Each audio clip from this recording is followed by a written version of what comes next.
A pleasant and a very good Thursday. Welcome to September 17th, 2020. A small change is coming, but it's enough of a change to help out with the smoke and the haze in the region. And it's also a change that is going to start a chain of events that will lead to other changes down the road. We'll talk about that here in a minute. We'll give you an update on the smoke. Our front arrives late Friday into Saturday. Next week, for the most part, looks pretty quiet. We got a little front coming in Tuesday and Wednesday, but we'll have another week where there really won't be much going on.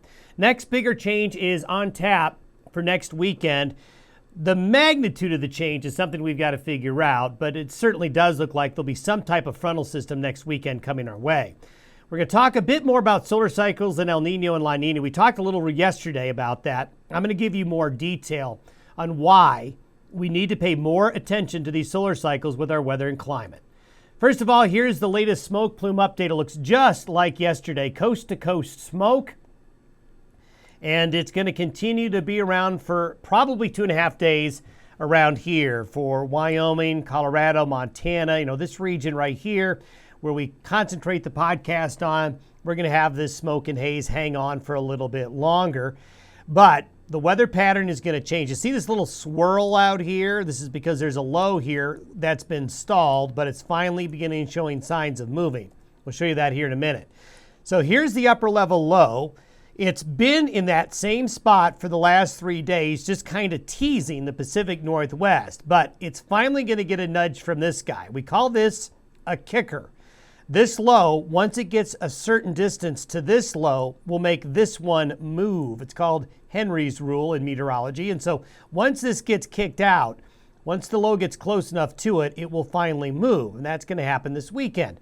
There we go. We've got the low by Saturday morning over Washington, Oregon, and Idaho.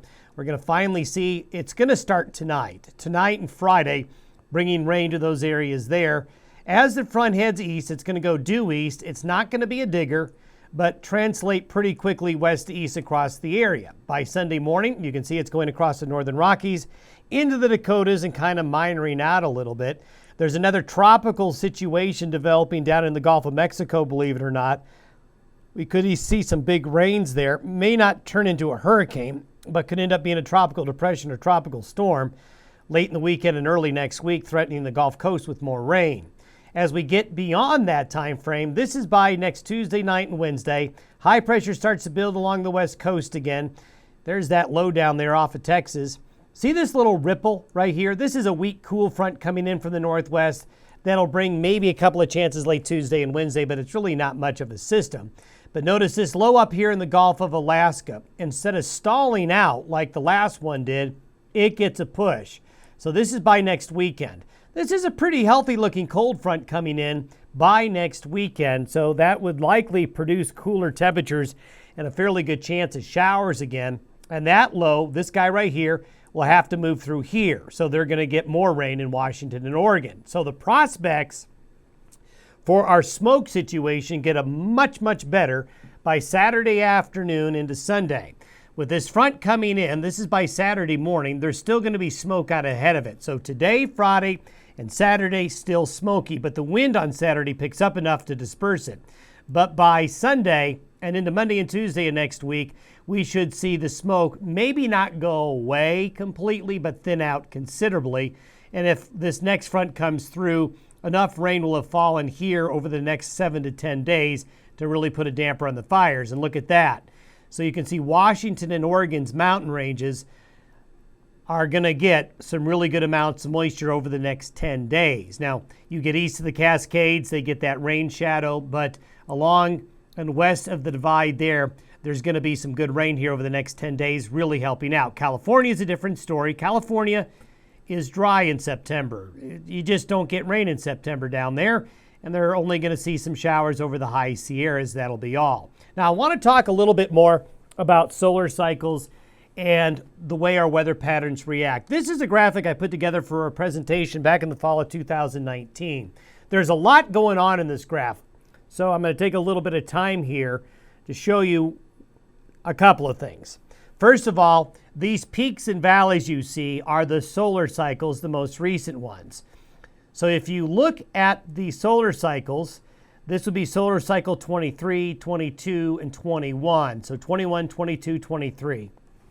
So if you go back to the late 80s and early 90s, we had a very, very active solar cycle. It was very strong, as you can see there. The next solar cycle was a little weaker. The next solar cycle is a little weaker, and here we are bottoming out, and the prediction of the next solar cycle is about like that. So the trend of our solar cycles has been going down. That is a well-established fact. So the amplitude trend is going down. That means more cosmic rays and potentially more cloud cover over a longer period of time, with this amplitude of solar cycle activity decreasing. So that trend is continuing. That is a major factor in long-term climate trends. Now, you may not want to believe that or even believe me, but I'll tell you, we continue to really disregard solar activity with weather and climate in the media. We tend to disregard it in the science. People are putting more science into it, but it has more and more of a factor. At least that's my opinion. Take my opinion for what it's worth. But it's something that is worthy of more study, especially when you take a look at solar activity historically over the last 500 or 600 years and look what has happened with trends in climate. Now, let's take a look at what happens with La Nina and El Ninos. Another very interesting trend when you look at these solar cycles is you tend to have La Ninas and El Ninos at certain sections of your peaks and valleys with solar activity. What I want you to notice is a pattern, and a lot of weather forecasting is recognizing patterns. Notice that right after a strong peak in the solar cycle, you have an El Nino. Okay? And there's good reason for that. There's always a delay. So when there's a peak or a valley in solar activity, there is a lag in change in terms of sea surface temperatures and conditions. So you would expect the warmest sea surface temperatures right after the peak of solar activity. And that's exactly what you see. Now, each of these El Ninos I'm showing are of different strength and magnitude, but we tend to see the strongest El Ninos right after the peak in solar activity, right there. You tend to see weaker El Ninos right as you start to go out of a solar minimum, right there.